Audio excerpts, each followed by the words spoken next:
কথা কাটাকাটি হয়ে গেল।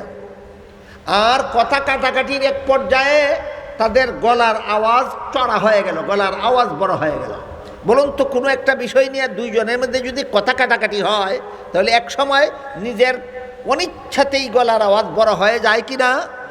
এমন একটা ঘটনা ঘটল দুইজন সাহাবীর মধ্যে।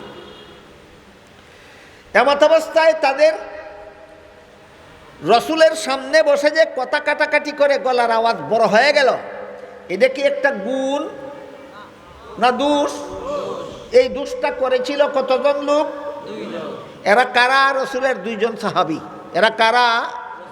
রসুলের দুইজন সাহাবী। এই একটা দোষ এরা করেছিল, যে কারণে আল্লাহ পাক রব্বুল আলামিন সূরা হুজুরাতের 2 নম্বর আয়াত নাযিল করে বলেন, ইয়া আইয়ুহাল্লাযীনা আমানু লা তারফাউ আসওয়াতাকুম ফাওকা সাওতিন নাবী ওয়া লা তাজহারু লাহু বিল কাওলি কাজাহরি বাযিকুম লিবাযিন আন তাহবাতা আমালুকুম ওয়া আনতুম লা তাশউরুন।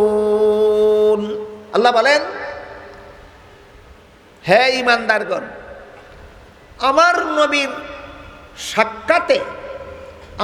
নবীর সাক্ষাতে তোমরা উচ্চস্বরে কথা বলবা দূরের কথা, স্বাভাবিক আওয়াজে কথা বললেও যদি তোমার কণ্ঠস্বর যদি নবীর জন্য কষ্টদায়ক হয়, তাহলে নবীর সাথে এমন চরম বেয়াদ্দবি হবে যে বেয়াদ্দবির কারণে তোমার সারা জিন্দেগির সমস্ত বদনেগি ধ্বংস হয়ে যাবে, অথচ তুমি তা টেরও পাবে না। এই কথাটা আল্লাহ বললেন দুইজন সাহাবীর একটা দোষের প্রতিবাদ করে। আল্লাহ এই কথাটা বললেন সূরা হুজুরাতের 2 নম্বর আয়াতে। আয়াতটা নাজিল হওয়ার পর সমস্ত সাহাবায়ে কেরাম এমনভাবে সংশোধন হলেন, এই ঘটনার পর থেকে কোনো সাহাবী রাসূলের দরবারে আসলে, রাসূল কোনো কথা জিজ্ঞাসা করলে এত আস্তে জবাব দিতেন, অনেক সময় রাসূল বুঝতেই পারতেন না। ঘটনা বুঝে থাকলে বলুন তো, দুইজন সাহাবী রাসূলের দরবারে একটা দোষ করে ফেলেছিলেন, ইচ্ছায় না অনিচ্ছায়। আল্লাহ তাদেরকে সতর্ক করে দিয়েছিলেন কিনা? সতর্ক করে দেওয়ার পরে তারা সতর্ক হননি। 16 আনার মধ্যে 12 আনা, আপনারা বলেন 16 আনা, আমি বলি 17 আনা। কেন? কারণ রাসূল কোনো কথা জিজ্ঞেস করলে এরপরে যদি এমন আস্তে কথা বলতেন যে রাসূল কোনো রকম বুঝতে পারতেন, তাহলে আমি বলতাম 16 আনা। এই ঘটনার পর থেকে রাসূলের কাছে কোনো সাহাবী আসলে কোনো কথা জিজ্ঞেস করলে এত আস্তে জবাব দিতেন, অনেক সময় রাসূল বুঝতেই পারতেন না। 16 আনাই সংশোধন হয়েছিলেন, না 17 আনা? 17 আনা। তাদের সংশোধন হওয়ার উপর সন্তুষ্ট হয় আল্লাহ সূরা হুজুরাতের 3 নম্বর আয়াত নাযিল করে বলেন, ইন্নাল্লাযীনা ইয়াগুদ্দুনা আসওয়াতাহুম ইনদা রাসূলিল্লাহি উলাইকাল্লাযীনা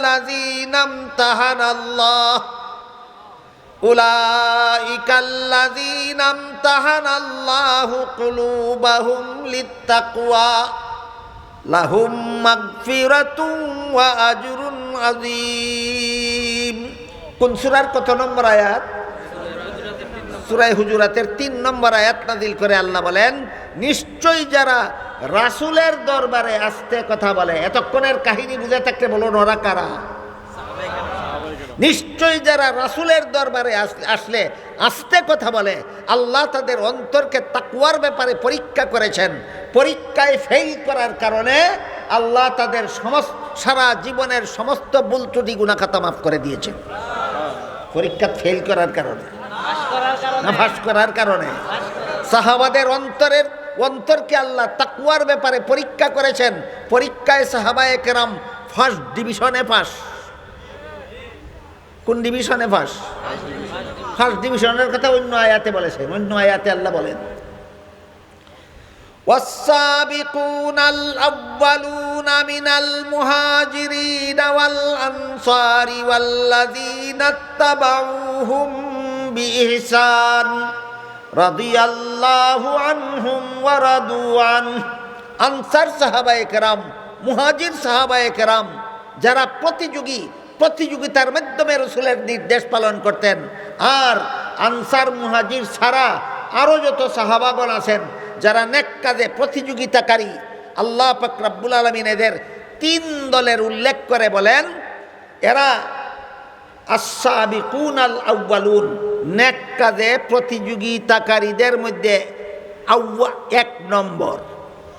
আল আউয়ালুন, আউয়াল শব্দের বহু বচন। আউয়াল শব্দের বাংলা হলো প্রথম। আল আউয়াল শব্দের বাংলা প্রথম, আর ইংরেজি হইল থার্ড। প্রথমের ইংরেজি থার্ড, না সেকেন্ড, না ফার্স্ট। কি বললেন আল্লাহ কোরআনে? সমস্ত সাহাবায়ে কেরাম নেক কাজে 1 নম্বর, ফার্স্ট, নেক কাজে 1 নম্বর। তাহলে সূরা হুজুরাতের 3 নম্বর আয়াতে আল্লাহ যে তাদের ক্ষমার ঘোষণা দিলেন, তারা আল্লাহর পরীক্ষায় ফেল করার কারণে না পাস করার কারণে? কত নম্বরে পাস? 1 নম্বরে পাস। পাস করার কারণে সন্তুষ্ট হয়ে আল্লাহ বলেন আমার নবীর সাহাবাগণের অতীত জীবনে যত ভুল ত্রুটি গুনাহ খাতা হয়েছিল, আল্লাহ বলেন লাহুম মাগফিরাতুন। মনে রাখবেন 2টা শব্দ, লাহুম মাগফিরাতুন, লাহুম মাগফিরাতুন। আমার নবীর সাহাবাগণের অতীত জীবনের সমস্ত ভুল ত্রুটি গুনাহ খাতা মাফ করে দিয়েছি, মাফ করে দিয়েছি, মাফ করে দিয়েছি। কেন? যেহেতু সমালোচনার যোগ্য রয়েছে। আল্লাহ মাফ করে দিয়েছেন সমালোচনার যোগ্য থাকার কারণে, না যোগ্য নন সেই কারণে? সাহাবা সমালোচকরা, সাহাবারা দোষ করেছিলেন সেইটা দেখে, আল্লাহ মাফ করে দিয়েছেন সেইটা দেখে না। আল্লাহ এদেরকে চক্ষু 2টা দিছিলেন, এক চোখে দেখে আর এক চোখে ইচ্ছা করেই দেখে না। আমি কি বিষয়টা আপনাদের বুঝাতে পারলাম?